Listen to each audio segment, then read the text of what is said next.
Organon of medicine में सबसे most imp question susceptibility.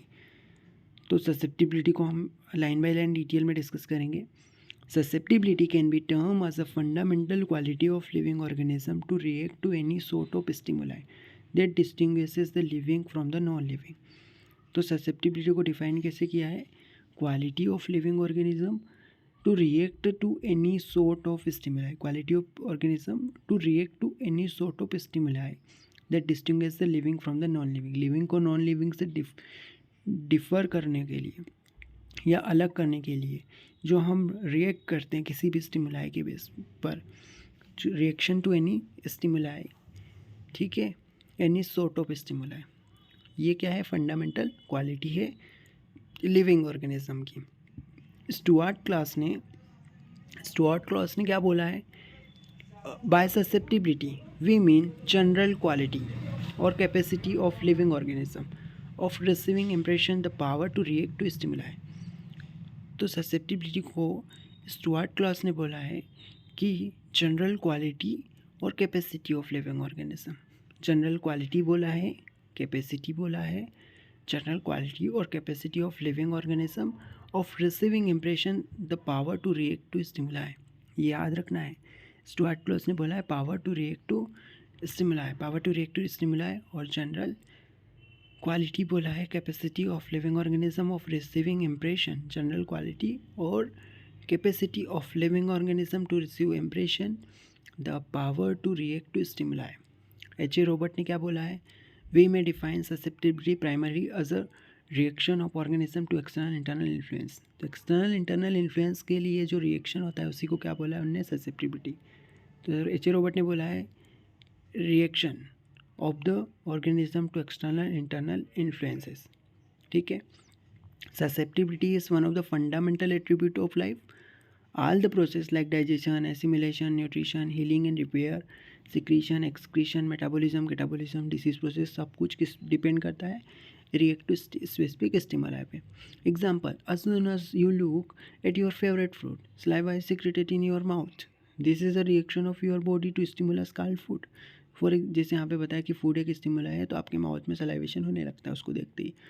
Unless you have the capacity to react and secrete saliva, your physiological function called digestion of the food is impossible. जब तक आप react नहीं करोगे तब तक अपन physiological function नहीं आएगा। So man has to have a balance state of susceptibility to carry on his vital function and day to day physiological action. तो फिजियोलॉजिकल एक्शन के लिए भी हम रिएक्ट करते हैं, ठीक है।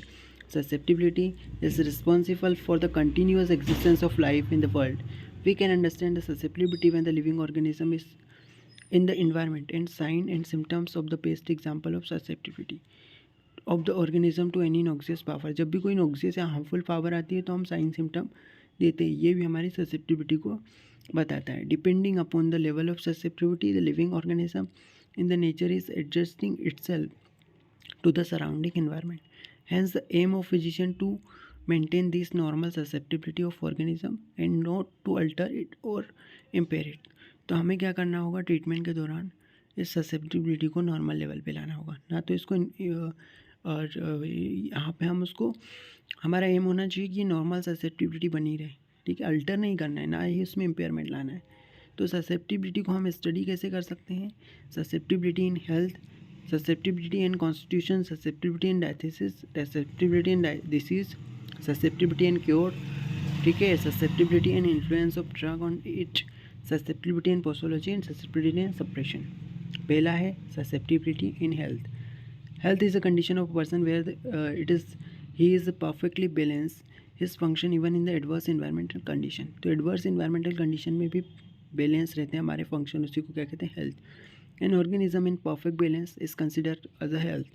इन health we live, we resist, we act without any subjective awareness. हमें अवेयरनेस नहीं रहती हेल्थ में और हम रजिस्ट करते हैं, लाइव लिविंग लाइव होंगे, हेल्थ में हम लाइव होते हैं, रजिस्ट करते हैं, एक करते हैं बिना किसी अवेयरनेस के। Susceptibility of organism is equal to attitude of organism to internal external circumstance. तो इंटरनल एक्सटर्नल सर्कमस्टेंस में हमारा जो एटीट्यूड होता है उसी के इक्वल हमारी ससेप्टिबिलिटी हो सकती है। It is one of the defence mechanism. Susceptibility को हम डिफेंस मैकेनिज्म भी कह सकते हैं सर्वाइवल के लिए। Balancing the level of susceptibility is too important to maintain the healthy state. Example, one person can survive in marshy areas whereas the other becomes seriously ill. कुछ person marshy area या दलदली इलाकों में भी survive कर जाते हैं, बल्कि कुछ लोग ऐसे होते हैं जो कि इल हो जाते, बीमार हो जाते मार्शी एरियाज में. One will thrive in dampness to which, कुछ लोग डैम्पनेस में भी रह लेते, कुछ नहीं रह पाते. कुछ एल्टीट्यूड पे भी रह लेते, किसी को नहीं रह पाते, सी शोर में रह लेते हैं. ठीक है, तो ये क्या है, ये एडजस्ट होने की कैपेसिटी है कि उस एडवर्स इन्वायरमेंट में भी एडजस्ट हो सके, यानी उनकी ससेप्टिबिलिटी नॉर्मल है. ठीक है, तो ससेप्टिबिलिटी जो है ना, दिस किस पे डिपेंड कर रहा है ये सब ससेप्टिबिलिटी पे. The rational system always recognize this fact and conserve and tries to restore the normal susceptibility. Susceptibility को इम्पेयर नहीं करना है, उसमें क्या करना है, उसको नॉर्मल करना होगा.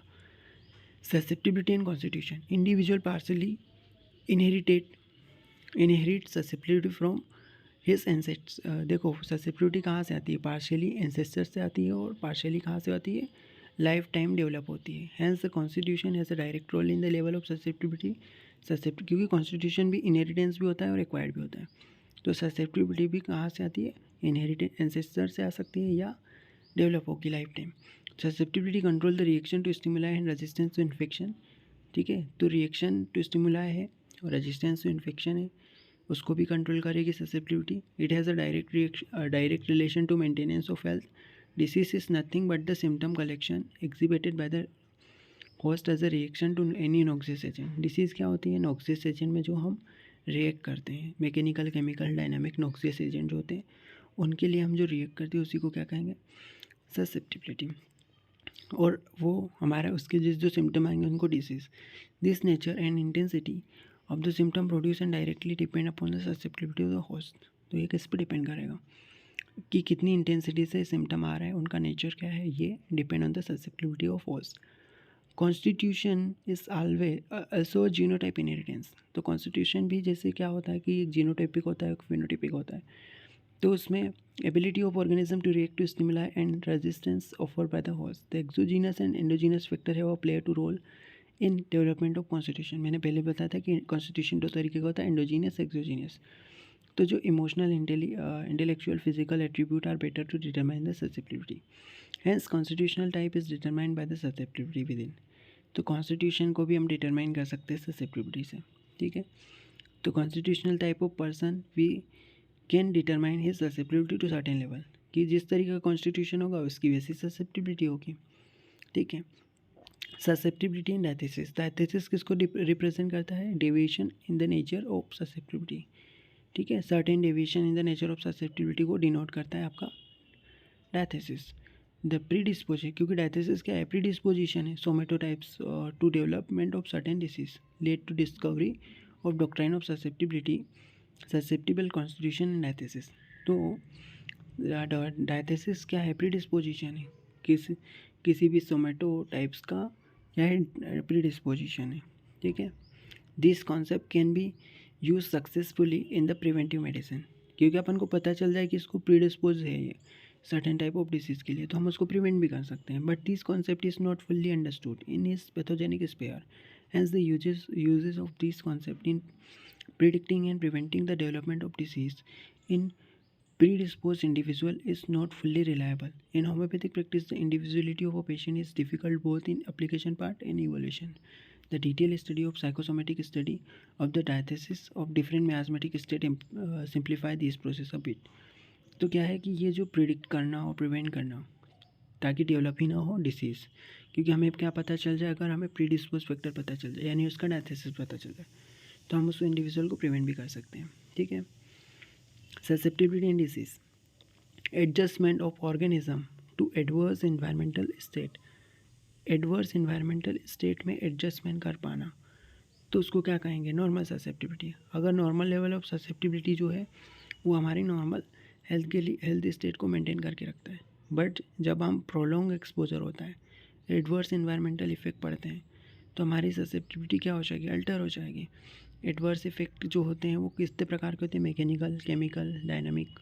तो अगर एडवर्स कंडीशंस में अगर टाइम के हिसाब से कंट्रोल नहीं हो पाई, अनइजीनेस अगर बनी रही होस्ट में, तो वहाँ पे डिस्टर्बेंस प्रोड्यूस हो जाएगा, साइन सिम्टम के रूप में दिखेगा, उसी को हम डिसीज़ कहते हैं। तो डिस्टर्बेंस हो रहा है ससेप्टिबिलिटी में, जो कि the capacity of adaptability of host and lead to development of disease, क्योंकि वहाँ पे एडेप्ट होने की कोशिश कर रहा है, इसलिए साइन सिम्टम आ रहा है। तो डिसीज़ में ससेप्टिबिलिटी डिक्रीज भी हो सकती है, इंक्रीज हो सकती है, डिस्ट्रॉय हो सकती है। अगर इंक्रीज हुई तो यहाँ पे एग्जैगरेटेड रिस्पॉन्स मिलेगा, एबनॉर्मल रिस्पॉन्स मिलेगा हेल्दी पर्सन में। और अगर वो जैसे कि एटोपी या एलर्जी के रूप में देखेगा, तो वहाँ पे सिमिलिमम रेमेडी सिलेक्ट करेंगे हम कॉन्स्टिट्यूशनल सोमेटोटाइप के बेस पे टेम्परामेंट एथेसिस को देखते हुए, जिसमें इंक्रीज ससेप्टिबिलिटी रहती है। Along with the constitutional treatment removal of exciting, in environmental factors को भी रिमूव करना पड़ेगा, ठीक है, जिसकी वजह से ये ससेप्टिबिलिटी आई थी। और excessive reaction irritability is a condition sometimes met where the patient seem to suffer aggravation from every remedy without corresponding treatment। तो ये क्या होता है, हाइपर सेंसिटिविटी हो गई। क्या हाइपर सेंसिटिव पेशेंट ऐसे होते हैं जो कि ईच एंड एवरी रेमेडी के लिए ओवर रिएक्ट करते हैं। तो बोनिंगसन ने ऐसे लोगों के लिए एसेरम कैमेमोला कोफिया इग्निशिया नक्सोमिका पस्टेला टेक्यूरियम वेलेरियाना ये सारी रेमेडी बताई है। बट कुछ केसेस ऐसे होते हैं, but the cases and the remedy must carefully individualise करना पड़ेगा। अब जब डिक्रीज ससेप्टिबिलिटी होती है तो यहाँ पे क्या होगा, अपोजिट स्टेट आएगी। ऑर्गेनिज्म जो है पुअरली रिस्पॉन्स करता है इन्वायरमेंटल कंडीशन के लिए, और ऑर्गेनिज्म जो है वो उसकी हेल्थ डाउन होने लगेगी, डिटोरियस होगा उसका हेल्थ, ठीक है, तो वहाँ पे रिएक्ट नहीं कर रहा है। तो यहाँ पे क्या है, the decrease susceptibility does not exhibit the symptom because of lack, यहाँ पे सिम्टम नहीं आ पाएंगे, सेंसिटिविटी नहीं है, रिस्पॉन्स नहीं कर रहा है, इसलिए सिम्टम्स ही नहीं आ पाते हैं। तो यहाँ पे सिमिलिमम निकालना डिफ़िकल्ट हो जाता है डिक्रीज ससेप्टिबिलिटी में, क्योंकि यहाँ पे डेफिशिएंट रिएक्शन है ना, और रिएक्ट ही नहीं करेगा, तो ये हमारे ट्रीटमेंट के लिए भी रिएक्ट नहीं करेगा। तो बोनिंगसन सर ने ऐसे केसेस के लिए कार्बोवेज, लोरोसेरेसस, मॉस्कस, ओपियम, सल्फर ये सारी मेडिसिन बताई है, और नोसोट जैसे मेडोराइनम, सोराइनम, पायरोजिनम, ट्यूबुकुलिनम, सिफ्लिनम, थूजा, ताकि हमारा जो पर्सन है वो रिएक्ट कर पाए हमारी मेडिसिन के लिए, ठीक है। ऐसा स्टुअर्ट क्लोज की बुक में दिया है। Susceptibility and cure is nothing but the result of satisfying the morbid alter susceptibility. जब भी हम मॉर्बिड अल्टरेशन होता है ससेप्टिबिलिटी में, तो उसको हम सेटिस्फाई कर दो तो उसको क्योर कहते हैं। जब ससेप्टिबिलिटी सेटिस्फाई हो जाएगी, तब जब अगर काज जो है वो सजेशन हो जाएगा, काज अगर स्टॉप हो गया, बंद हो, काज हटा दिया हमने और ससेप्टिबिलिटी को सेटिस्फाई कर दिया, तो when cause ceases to flow in ultimate, not only do ultimate ceases but the case itself has already ceased. तो जब काज चला जाएगा, ससेप्टिबिलिटी सेटिस्फाई हो जाएगी, तो केस भी क्योर हो जाएगा, ऐसा डॉक्टर कैन ने बोला है। जैसे हंगर, जब भी भूख लगती है तो हम फूड की डिमांड करते हैं, तो जब भी डिसीज़ आती है तो मेडिसिन की डिमांड होती है, but demand is always consistent, the universal law. It is for the symptomatically similar medicine because that is the only thing that really satisfy। But जो भूख लगी तो उसको सेटिस्फाई केवल फूड ही कर सकता है। उसी तरीके से कोई भी डिसीज़ के लिए कोई भी मेडिसिन जो कि सिमिलर हो, सिमिलर मेडिसिन ही उसकी ससेप्टिबिलिटी को सेटिस्फाई कर सकती है। द सिमिलर रेमेडी और the similar disease satisfy susceptibility.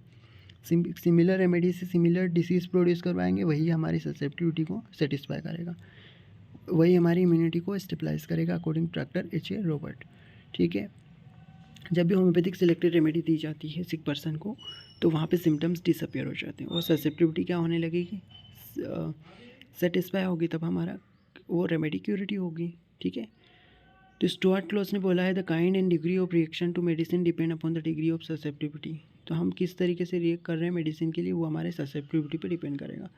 तो क्योर जो है उसका मतलब होता है satisfying the morbid susceptibility of the patient by the similar remedy. तो क्योर क्या है, ससेप्टिबिलिटी को सेटिस्फाई करना सिमिलर मॉर्बिड सिमिलर मेडिसिन के द्वारा, ठीक है, मॉर्बिड ससेप्टिबिलिटी को सेटिस्फाई करना।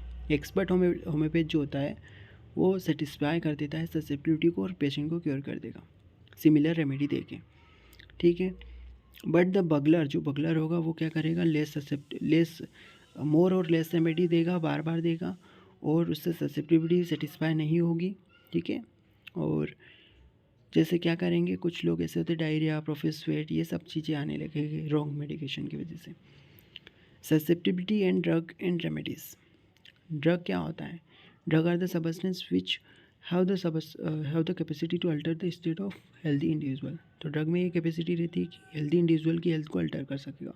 This capacity to alter the state of health depend upon the two factors. First factor is susceptibility of a prover to the particular drug substance and second factor is specific capacity of drug substance to affect the।